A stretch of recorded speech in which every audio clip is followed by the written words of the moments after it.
Hello friends, welcome back to my class. Today we'll go towards the last topic of this chapter, which is classification of assets and liabilities. So all of you might be aware of what an asset is. Now we'll see how it is bifurcated, or how can we differentiate between different kinds of assets. So starting with the classification, asset is divided into two parts, which is non-current assets and current assets. Non-current assets are the assets which cannot be converted into cash easily. Current assets are the assets which can be converted into cash easily. So the easier way to remember is current asset cash, CC.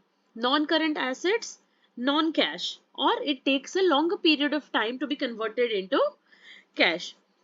Non-current assets are further divided into fixed assets and other non-current assets.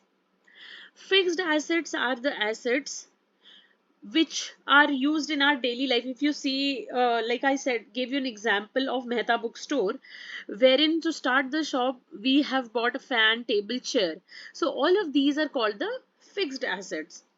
Non-current assets, suppose Mehta bookstore has given loan to me, Preksha. Okay, since the loan is given by Mehta bookstore, I am liable to pay back the money to them. Mehta bookstore is expecting this money from me, and hence for Mehta bookstore the loan which is given to Preksha is an asset. Do not confuse between the loan given and the debtors, because debtors are used only in case of goods. When the goods are sold or purchased, like when it's purchased it's creditor, when it's sold we generally mention a debtor. So they gave loan because I was in need of money and then I have to pay back. So for them it's a asset. Okay. Now current assets. Current assets are, there may be a lot of classification, but for ease I am taking you just for the few. So the current assets, if you see for the simple example, the examples are inventories and cash. So inventories are nothing but the stock. Stock and cash, like stock can be easily converted into cash. If you are in need of cash, you can sell the stock and get the cash. So inventories and cash are the examples of current assets. If we see now fixed assets, fixed assets are further divided into tangible assets and intangible assets. Tangible assets, as the name suggests, tangible, something which you can touch. Intangible assets are something which you cannot touch but which carries a monetary value. So the example of tangible assets are table, chair, wardrobe. The examples of intangible assets are goodwill, patent, copyright. You might have heard of the word goodwill.